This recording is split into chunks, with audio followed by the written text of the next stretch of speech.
क्या हो गया? कैसे लग गया बेटा? पापा कहाँ है?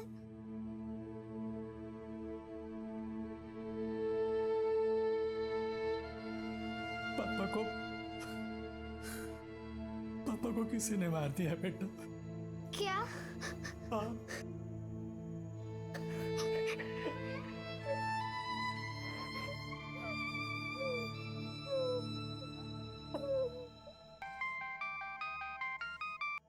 हेलो।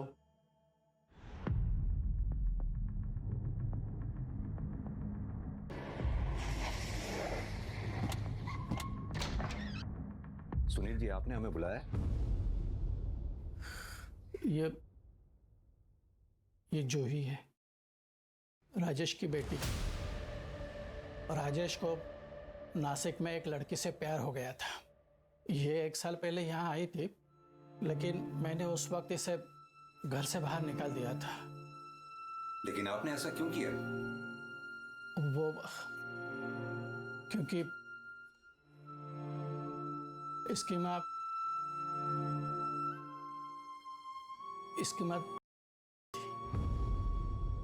और मुझे वो रिश्ता मंजूर नहीं था।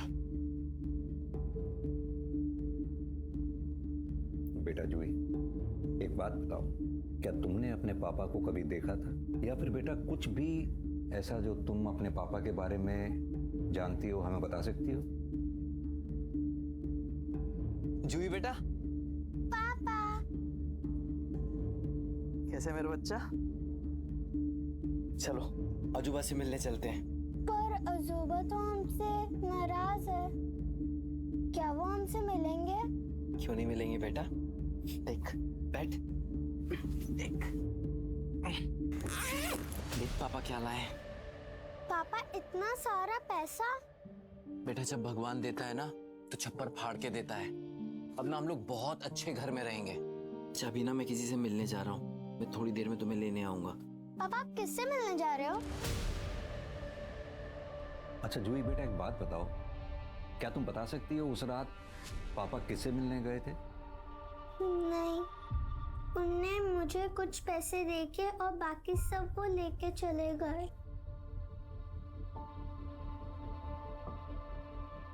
शायद ये आखिरी बार था जब किसी ने राजेश को जिंदा देखा था। लेकिन चिंता सवाल ये उठता है कि राजेश इतने पैसे लेकर मिलने किसे गया होगा? हाँ, उनने कहा था कि वो 4 नंबर वाले से मिलके आते हैं। 4 नंबर?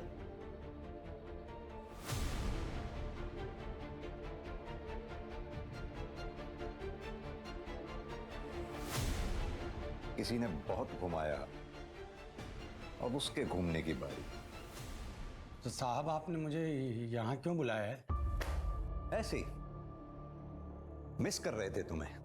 रंगा, हमें बताए हुए सपने के बारे में जरा ध्यान से सोचो और हमें बताओ कि तुम्हारे सपने में कौन कौन आता है। सर आपको कई बार तो बताएं कि हमेशा से 3 दो नहीं 2 लेकिन पिछली बार तो तुमने 3 कहा था। हाँ वही तो 3 आदमी थे। रंगा ठीक से याद करो, क्या उन तीनों में कोई औरत भी तुम्हारे सपने में आती है?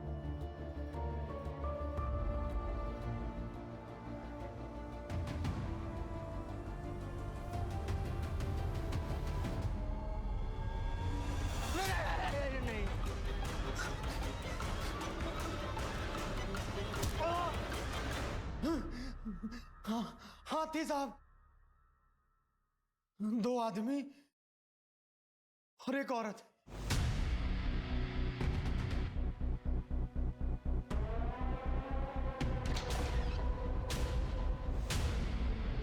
आप लोग राजेश के कातिल का कुछ पता चला? हाँ पता चला ना, वही बताने आया है। राजेश तो तुम्हें प्यार करता था ना, उसे क्यों मारा? पैसों के लिए सर। अब तक कितने लोगों को फंसा चुकी हो? अब तक 10। ये पति वाली कहानी में कितनी सच्चाई है, लगे हाथ उस पर भी रोशनी डाल दो। मेरा कोई पति वती नहीं है। मेरे 2 यार हैं और हम यही करते तीनों, बकरों को ढूंढते हैं, फिर उन्हें फंसाते हैं और फिर उन्हें लूट लेते हैं। लेकिन सर, ये राजेश, ये तो कुछ ज्यादा ही सीधा निकला। मेरे प्यार में पड़ गया, यहां तक कि उसने अपने मां के सोने के कंगन तक दे दिए मुझे। उस दिन उसने मुझे अपनी बेटी जूही के बारे में बताया और उसी रात उसे उस एक्सीडेंट वाली कार से पैसों भरा बैग मिल गया और फिर उसने मुझे कॉल किया। सुनीता, सुनीता हमारी किस्मत पलट गई यार। मुझे 20 लाख रुपए मिले हैं। चलो ना, यहाँ से कहीं दूर चलते हैं और वहां जाके शादी कर लेते हैं। वापस आके बाबा को बता देंगे। लेकिन राजेश, तुम हो कहाँ? मैं भी टीना नाका के पास हूँ। मैं आता हूँ तुम्हारे घर। नहीं नहीं, तुम मेरे घर पे मत आना। वो जो नाके के पास नीलम बिल्डिंग है ना, मैं तुम्हें उसी के पीछे मिलती हूँ। बकरा हलाल करने का समय हो गया। वो जो नाके के यहाँ पर नीलम बिल्डिंग है ना, उसी के पीछे मिलना।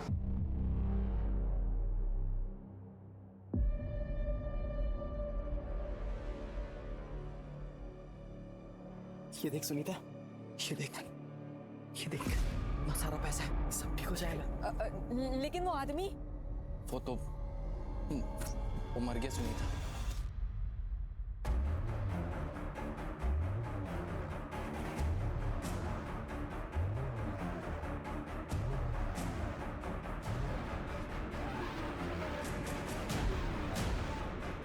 इसे यही कहीं आसपास गाड़ देते हैं। चलिए उठाओ उसे।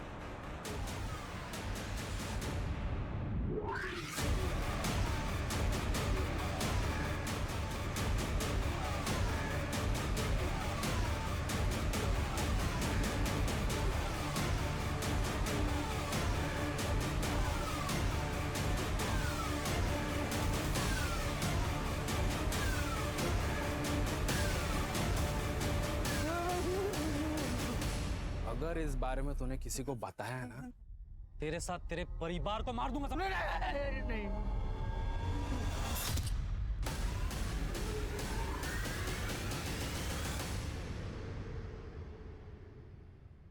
सुनो, इसे मारकर भी यही दफना दो। और एक मर्डर अभी तो एक किया और उसके हमें बहुत सारे पैसे भी मिल चुके हैं। अरे ऐसे भी ये पिया हुआ है, सुबह तक पूरा भूल जाएगा। ठीक है, फिर यहाँ से जल्दी निकलते हैं। रंगा बेहोश हो चुका था और हमें पैसे भी मिल गए थे और उसके ऊपर हमने एक मर्डर भी किया था। लेकिन मैं नहीं चाहती थी कि कोई भी मुझ पर शक करे, इसीलिए मैंने अपना नाटक जारी रखा, राजेश को ढूंढने का नाटक, और उस बेवकूफ विमल के सामने दुखी होने का नाटक। और राजेश की बेटी जूही, उसके साथ क्या किया तुमने? सर, उस जूही को मैंने बेच दिया था पूरे 7 लाख रुपए में, लेकिन पता नहीं वो कैसे भाग गई।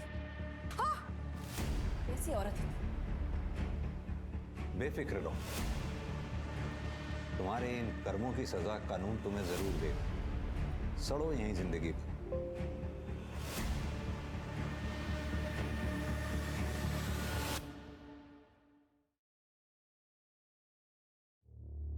शहरों की बढ़ती चमक दमक से इंसान पर एक प्रेशर बना रहता है अपने लाइफस्टाइल और बैंक बैलेंस को बढ़ाने का। राजेश, जो एक लोअर मिडिल क्लास फैमिली को बिलोंग करता था, उसकी फैमिली में एक बीमार पिता था, उसकी बच्ची थी और बच्ची के साथ साथ उस पर कर्ज भी था। राजेश अपनी परेशानियों से जूझ ही रहा था कि उसकी मुलाकात सुनीता से हुई। सुनीता के आने के बाद राजेश को लगा कि उसकी जिंदगी में अब बहार आ गई। इधर सुनीता ने अपनी कहानियों में बहला फुसला कर राजेश का विश्वास जीत लिया।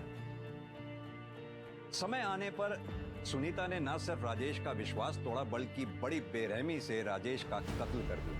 यह घटना हम सबके लिए एक सबक है कि हमें राह चलते किसी भी अनजान व्यक्ति पे आंख मूंद के भरोसा नहीं करना चाहिए। सामने वाले व्यक्ति के बारे में पूरी जानकारी हासिल करें। काश ये राजेश ने भी किया होता तो शायद आज वो जिंदा होता। संघर्ष जिंदगी का हिस्सा है, लेकिन हमें पैसा कमाने की दौड़ में इतना भी नहीं खो जाना चाहिए कि हम अपने आप से अच्छे बुरे सही गलत का फैसला भी ना ले सकें। इसके साथ ही आपके साथ मुलाकात होगी अगले